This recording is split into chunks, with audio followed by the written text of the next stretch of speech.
Di tengah derasnya arus permainan digital, sebuah permainan tradisional Sunda masih bertahan di tanah Jawa Barat, namanya Sorodot Gaplok. Permainan sederhana, hanya menggunakan batu kali berdiameter sekitar 10 cm. Namun di balik kesederhanaannya, tersimpan ketangkasan, strategi, dan kebersamaan anak-anak kampung tempo dulu.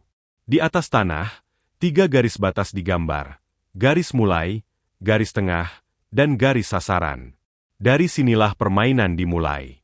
Batu diluncurkan dari garis start, meluncur di tanah, berharap tepat menghantam batu lawan di garis sasaran.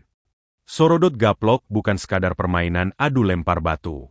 Di dalamnya, anak-anak belajar memimpin tim, belajar jujur saat menentukan posisi batu, dan belajar sportif menerima kemenangan maupun kekalahan.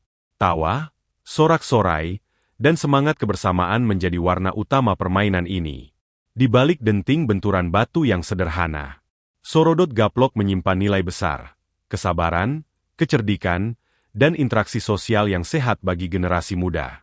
Inilah warisan budaya Sunda, permainan rakyat yang mengajarkan bahwa dari tanah, batu, dan kebersamaan, lahir karakter kuat anak-anak Nusantara.